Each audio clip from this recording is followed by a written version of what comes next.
on News Talk 105.9 WMAL. O'Connor and Company. It is 5:06. It's Thursday morning, and we got a House Speaker. That's right. We have a Speaker of the House of Representatives for the 118th Congress. We had a Speaker, and then we lost a Speaker, and then we voted for a Speaker several times. But now we have a Speaker, Mike Johnson of Louisiana. Now, we're going to talk about it all morning and a lot of other stuff going on in the news. At 6:35, we're going to speak with Deborah Tisler, running for school board in Fairfax County.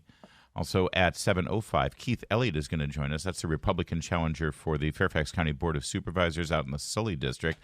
But we're getting close to that election day, Virginia. 7:35, Representative Andy Harris will give us thoughts on the new leader for his party in the House. 8:05, Superintendent Mark Taylor of Spotsylvania County Public Schools. And then at 8:35, Grover Norquist, Americans for Tax Reform. We'll also get his thoughts on the new speaker. You know who else's thoughts we're going to get on the new speaker? Well, she's Mercedes Schlapp. Mercedes, good morning.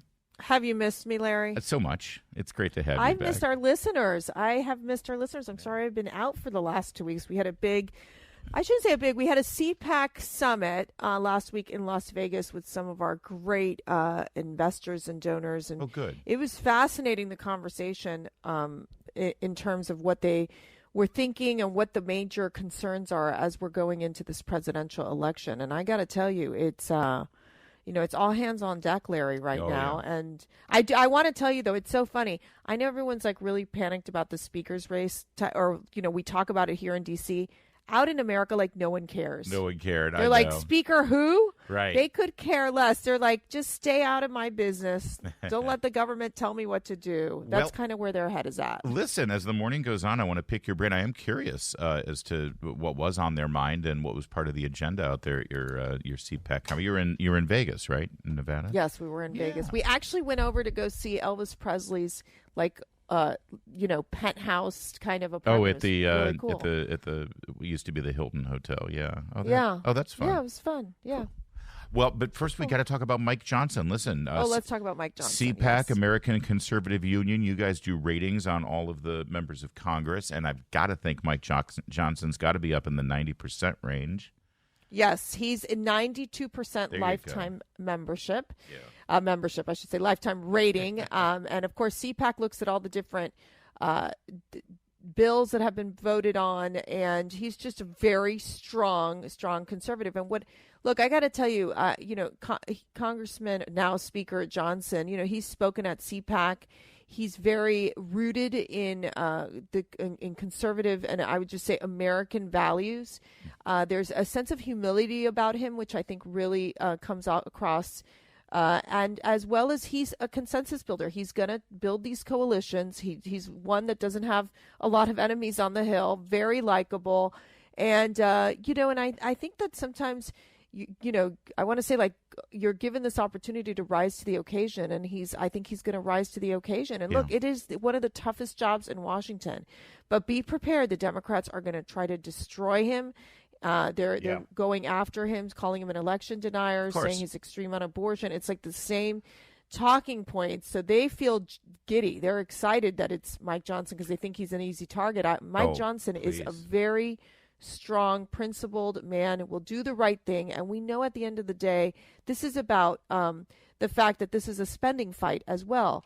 I think conservatives felt that Kevin McCarthy wasn't doing enough.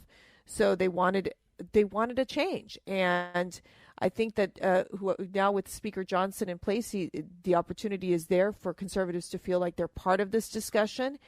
And look, I know it's ugly. It's a yucky process. But, Larry, this is how Republicans play. And I think it's like watching an episode of Survivor. Listen, it's going to be okay. We're going to survive. I don't want to relitigate all of that. To say that the conservatives in the House were unhappy with Kevin McCarthy, though, I think is overstating the case because it was only 8 of them. Kevin McCarthy, up until Mike Johnson yesterday, Kevin McCarthy was the only person to get 220 votes, but it wasn't enough to stay Speaker, so it's gone. He's over. I think the Democrats, who Kevin McCarthy foolishly relied on. Kevin McCarthy thought the Democrats were going to bail him out because Nancy Pelosi said they would. That was like the yes. So not a smart lesson learned. strategy. That right there is a reason why Kevin McCarthy isn't there, and I guess that's a good reason for him not to be there because you don't rely on Nancy Pelosi. But I think you don't make a deal with the devil. You don't make a deal with the devil. All those Democrats who stood shoulder to shoulder and did thumbs down on Kevin McCarthy and then sat around for the last couple of weeks gleefully as Republicans put their plan B, C, D, and E together, I think they're going to regret doing this thing that elevated Mike Johnson, because I think Mike Johnson is a formidable foe for them. And he is grounded. He is grounded. In faith. In fact, I was really struck by how openly he flexed his faith muscle, if I can say, from the podium yesterday. Take good care of it. I want to tell all my colleagues here what I told the Republicans in that room last night. I don't believe there are any coincidences in a matter like this. I believe that Scripture, the Bible, is very clear that God is the one that raises up those in authority. He raised up each of you, all of us. And I believe that God has ordained and allowed each one of us to be brought here for this specific moment in this time. This is my belief. I believe that each one of us has a huge responsibility today to use the gifts that God has given us to serve the extraordinary people of this great country, and they deserve it. I like that. I like that he led with his faith in his first remarks yesterday. I also love that he spoke very seriously about the border crisis. I'll play some of that audio for a moment. But, you know, when a person in power, as Speaker Johnson now finds himself in, when they humble themselves to God and they remind everybody that they're there for a reason, a higher calling than just whatever the latest petty fight on the House of Representatives floor is, I think it resonates. And I think it also will serve as some stability for him as he needs it going forward. Well, I think, you know, Larry, you and I understand this. I think for us, our faith is what centers us. And when we do anything that we do, whether we're on, you know, TV or on radio, we really take our responsibility seriously. We pray about it. We want the Holy Spirit to come and help us in sharing the message and in helping educate people on what's happening in the world and giving them the analysis. And I think that right now, in the moment that we are in our country, in the moment that we are in our world, if we do not go back to what is central, which is God and our faith, it's going to be very hard to survive. And I think for Mike Johnson, we have entered that phase in our lives right now where we are in a critical stage in our country, where we see weak leadership in the White House, and yet we need a strong speaker right now in the House of Representatives. We sure do. And now that the vote is over and we have our speaker, well, today's the day we start legislating again and going through the process of legislation. And for people who are wondering what Mike Johnson, as Speaker of the House, what his priorities might be and where he stands on some of the issues that matter most to us, well, we'll give you a bit of a bullet point rundown in a moment. And I think you'll be happy with where his North Star is and what he wants to focus on for what's remaining of the 118th Congress. We'll get to those details in a moment. First, though, it's 5:15.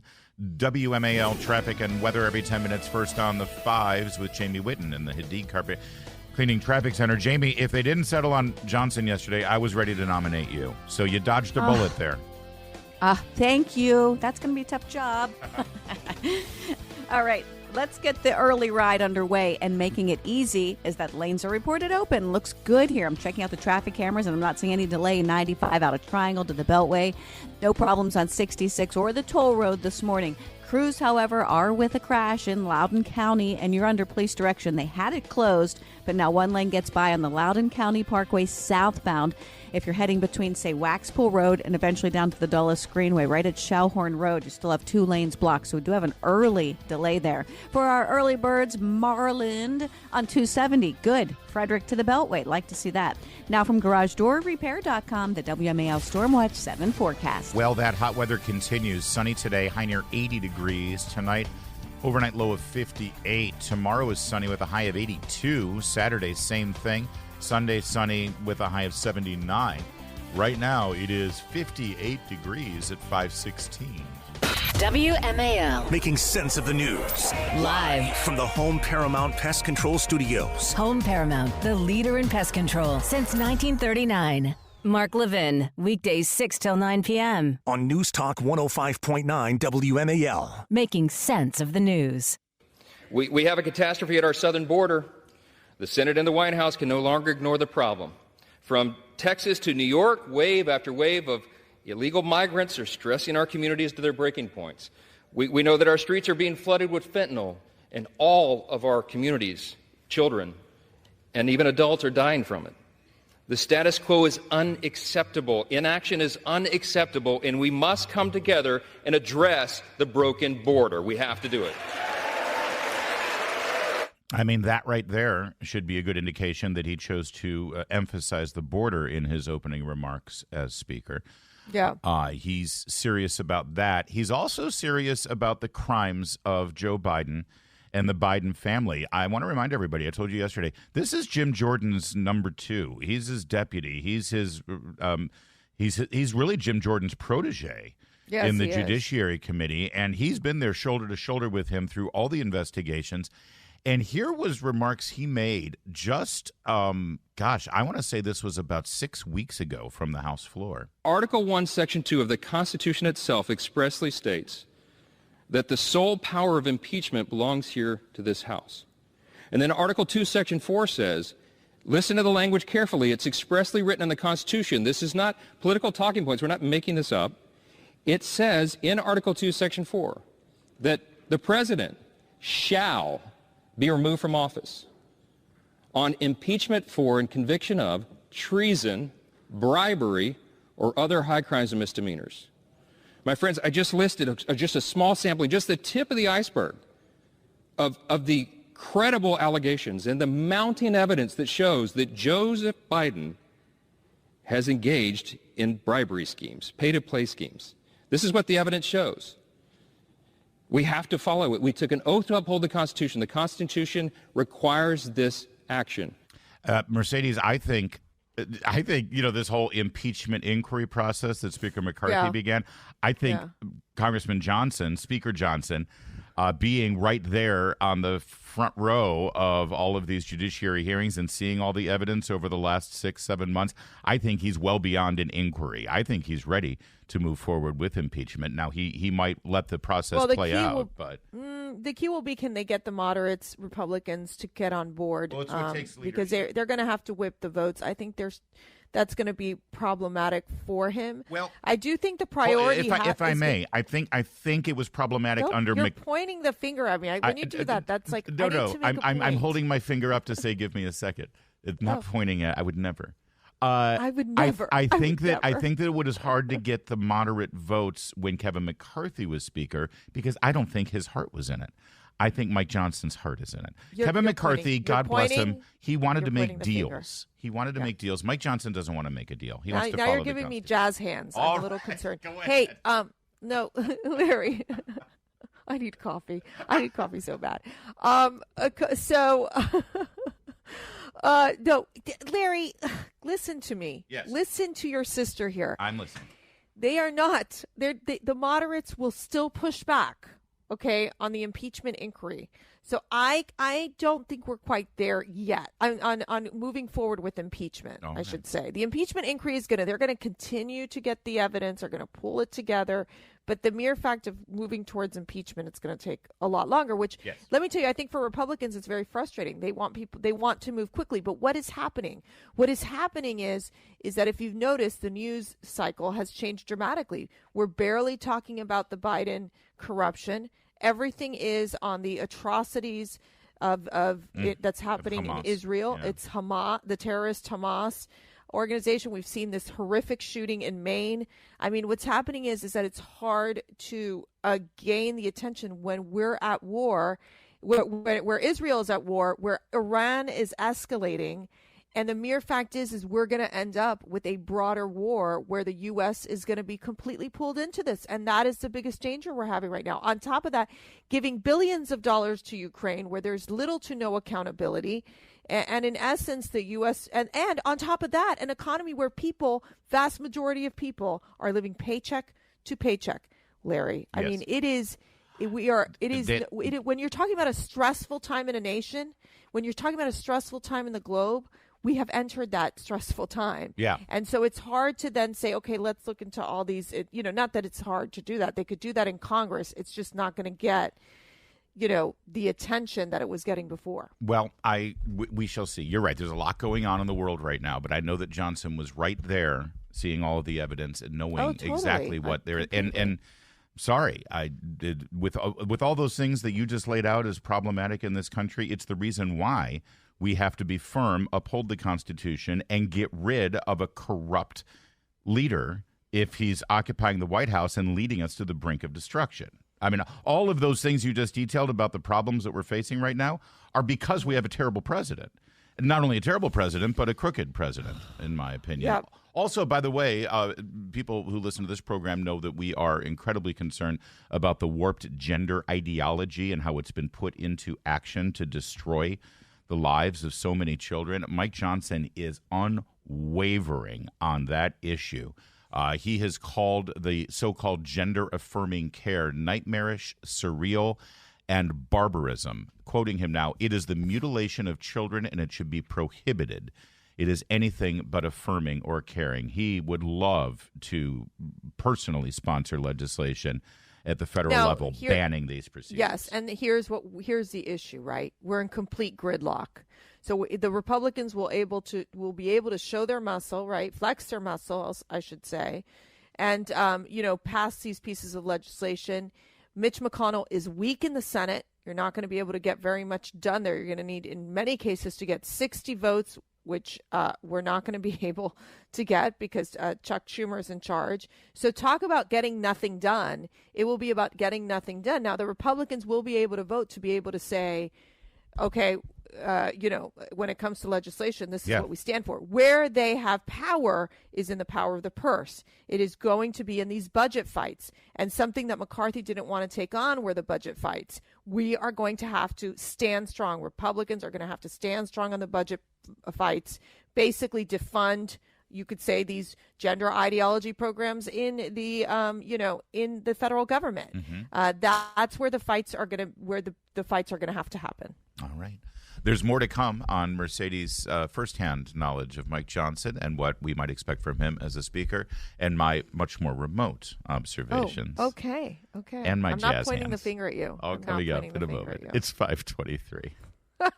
Making sense of your world. Something you just don't hear anywhere else. News Talk 105.9 WMAL. Making sense of the news. I wish you would. Talk 105.9 WMAL. O'Connor and Company.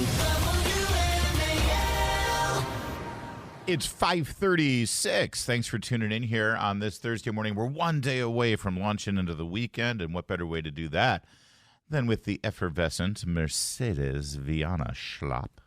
Hola, Larry. How are you? Well, I just always, you've got this melodic Latina name, Mercedes Viana, and then Schlapp. It's just Schlapp. I know, it's a killer. It really does. He should have paid me money to take the last name. I remember when we got married, he's like, "You're going to drop Viana, right, for Schlapp?" And I was like, "Oh." Yeah, the rubber really hits the road. Really? There, do I have to? So we named our first daughter Viana. Oh, I know. And she's fabulous woman. 635, Deborah Tisler running for Fairfax School Board. 705, Keith Elliott is running for Fairfax County Board of Supervisors. 735 is Representative Andy Harris of Maryland on his new speaker. 805, Superintendent Mark Taylor, Superintendent of Schools out in Spotsylvania County. And then 835, Grover Norquist. All right, Mercedes, last night, it was just a horrible, disgusting, evil terror event in Lewiston, Maine. The body count at this point of this mass shooting is at the 20 mark. I think the last report I saw said 22 people killed, up to 50 injured. There is a suspect. I hate naming names, especially when the person is still at large. Because I think that part of the mania involved with people who want to do horrific things like this is that they want their name plastered everywhere. So I don't think there's any service in letting you know what his name is because we don't live in Maine. So we don't need to be on the lookout for him. It began at what appears to be a bowling alley, a bar and what they call spare time recreation. They've right now, all of the people who live in this area of Maine, Lewiston and Auburn, Maine, are sheltering in place, and they have done overnight until they conclude this manhunt. Apparently, there's a lot of woods around there. The photo of the person with the rifle has been circulated now. This is about 30 miles north of Portland, Maine. And it's just, again, another awful, awful mass shooting. And, of course... Just to give a little some background on the shooter, he's a trained firearms instructor believed to be in the Army Reserve stationed out of Saco, Maine. The bulletin also mentioned, and this is a Maine law enforcement bulletin, that Card recently reported mental health issues, including, quote, hearing voices and threats to shoot up the National Guard base in Saco, Maine. Yep. According to the document, Card was committed to a mental health facility for 2 weeks over the summer before he was released. He should be considered armed and dangerous. Let's just put this into perspective here. He has mental health issues. They commit him for 2 weeks, yet he still has firearms in his hands. Right. Like, obviously, the system is broken. The mental health system in this country is 100% broken. You're right. And we see it play out every day on the sidewalks of our major cities. Well, and in instances like this. In Mercedes, we're going to see morons jumping on mass media saying a person with mental illness shouldn't be able to have a weapon of war.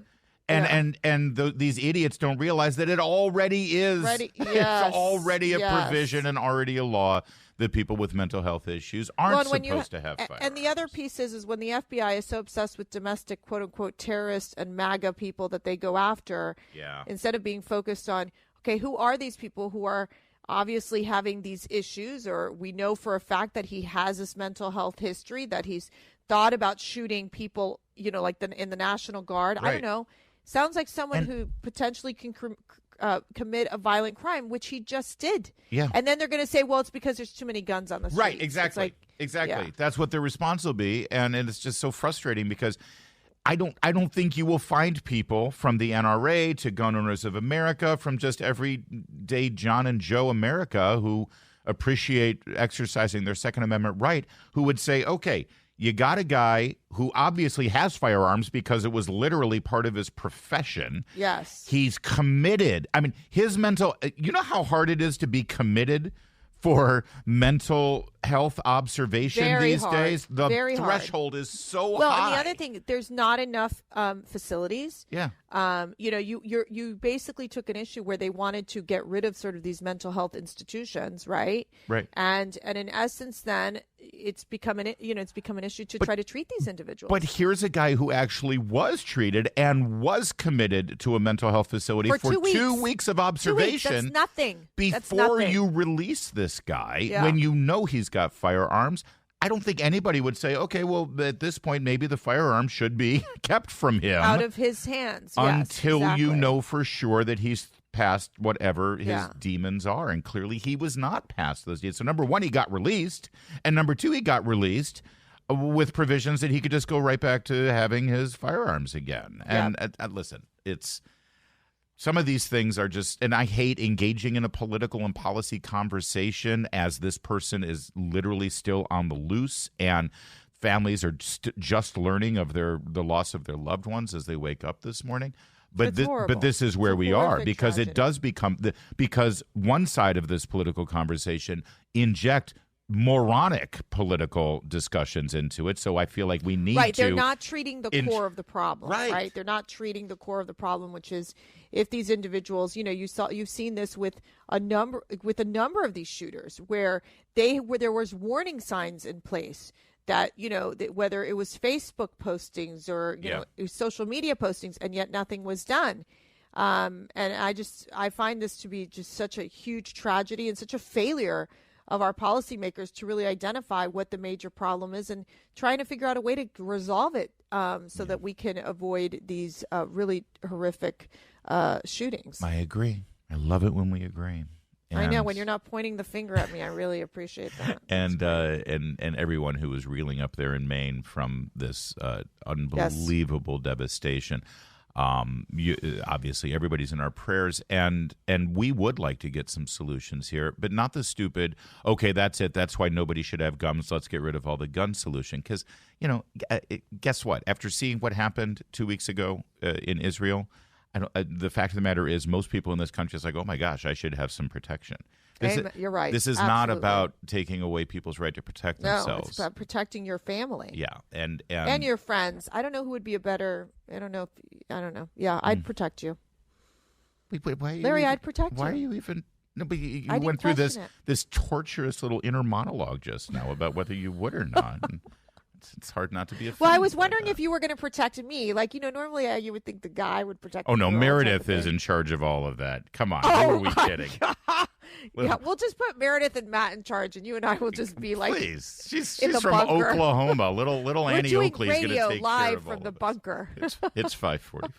All right, Mercedes, you heard me play that audio of now Speaker Mike Johnson yesterday emphasizing the border as a top priority, and as well it should be. Meanwhile, over on the Senate side, while Speaker Johnson was making those remarks, Senator John Kennedy, also of Louisiana. Boy, there's something in the water down in Louisiana. Mm-hmm. I'll tell you, from Scalise and to Jeff Johnson Landry to is the Kennedy new and Landry. Yeah, governor. exactly. Yeah, it's off to being governor, and it's going to be great. It's just strong. You know, we team. love Senator John Kennedy. I mean, he is absolutely on point. And by the way, one of the smartest people in the United States Senate. He conducted some questioning of representatives of the Biden administration in the State Department and in the Department of Homeland Security. They were witnesses, and one of them, Cardell Morant, the director of the Center for Countering Human Trafficking in DHS. Listen to how this exchange went. Mr. Morant, since President Biden's been president, how many non-American citizens have come into our country illegally or on the basis of a claim of asylum? Thank you, Senator. HSI, as an investigative agency, is... How do you know the number? No, Senator. You're a senior member. By the way, and I'm going to let you finish, Senator Kennedy, but one of the things I love about him and these exchanges that he has is he immediately keeps them from filibustering. He's seen this before. Yeah, and he's like, I asked you how many, right? And he says, well, our agency was first created in 2004. Yes, exactly. And he's like, no, I asked you, no. What's the number? Do you have the number? Yes. I love that about him, but it gets better. Of Homeland Security, are you not? That's correct. Does anybody know the number? None of you know the number. Try 8 million. Now, of that 8 million, how many were children, Mr. Morant? I don't have that number, Senator. You don't know. Does anybody know? None of you know. Isn't that special? Let's assume half. Okay. 8 million is 4 Nebraskas. Right? 4 new states. Let's assume, I don't think it's as high, half of them are children. How many of those 8 million people are still here? Do any of you know? Okay. How many of those 8 million are claiming asylum? You don't know? There's more to this, and we're going to let it play. So is the guy, because do you have the video of it? Like, is the guy fantastic. Not, what does he do? He just is there quiet? There's four. It's so there's weird. 4 of them, and every time he asks, okay, first they didn't even know the answer to how many people have crossed illegally. That's 8 million. Of the 8 million, how many are children? You don't know. Of the 8 million, how many are still here? You don't know. And you can see them going through. Every single time, they all just look at each other. Do you know? I don't know. Do you know? You're kidding. Yeah. What an embarrassment. It's embarrassing. An absolute outrage. These are the experts, I mean, we have They're to trust and their they have expertise, no the grown-ups clue. in the room in charge of things now. I mean, outrageous. Outrageous. And I want every Republican in the Senate or in the House to pay attention to how John Kennedy does it, because he knows the answers before he asks the question. Exactly. Exactly. And then puts them on the spot. Many of them claim asylum and don't show up for their hearing. They don't know. They don't know. Nobody knows? Nobody knows. Nobody knows. How many of them claim asylum, don't show up for the hearing, and President Biden has deported them? Huh. You don't know? How many of them have claimed asylum, shown up for their asylum hearing, and been denied asylum and been deported? You don't know. You don't know. None of them know. It's so perfect because because you hear this BS from Mayorkas and from Biden and from Kamala Harris, Mercedes, where they say, listen, we are processing everyone in an orderly basis. We're following the law. They're putting through their asylum claim. It'll be adjudicated.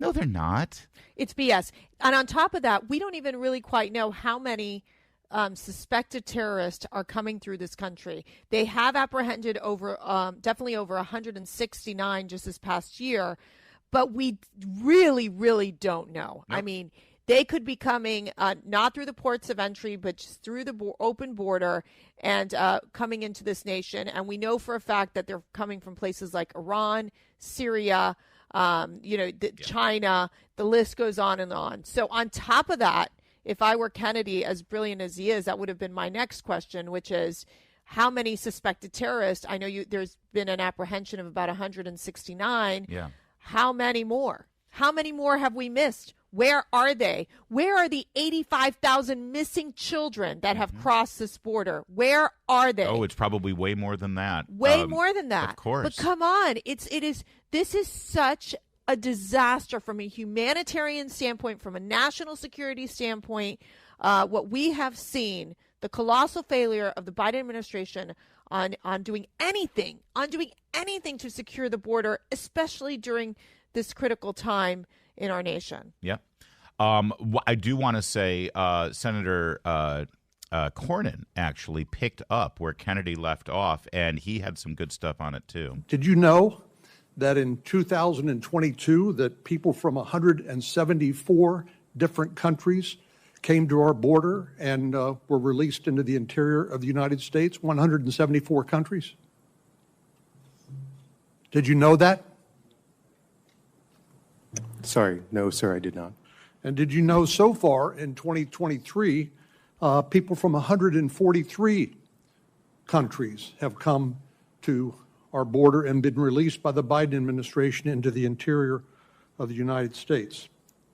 Did you know that number? No, sir, I did not. That is Joseph Salazar, who is an official in the State Department. You would think this was he's there as a witness, an expert witness, to provide information to the Senate in their oversight capacity. And this guy doesn't even know. How about him saying, no, I do not? Why doesn't he just say, let me look into this? Right. Like, he sounds like the biggest buffoon by not knowing this just basic information. I don't know, but if I'd be staffing that guy from the Department of State, I would have had like my list of questions to say, this is called a murder board. We're going to sit down with you, and this is what the Republicans are going to ask you. Do we have answers to these questions? They don't care. They don't care. It's the arrogance. They don't care. Yep. They should be fired from these jobs. Well, they have no desire to fix this problem on the border. They will be fired. They have no desire to track down these terrorists. It's an outrage. It's an outrage. Don't get me started. I'm pointing the finger. They'll be fired in about 13 months. Pointing the finger. It's 5:55. Now, WMAL traffic and weather every 10 minutes. First, the fives. Here's JB Witten in the Hadid Carpet Cleaning Traffic Center. Boy, when there's a tractor-trailer fire, there's a lot of response, and that's what we had on the Virginia Belt. We interloop at the exit 4 Braddock Road, and that remains closed. So if you normally take Braddock Road, you're not going to be able to do it till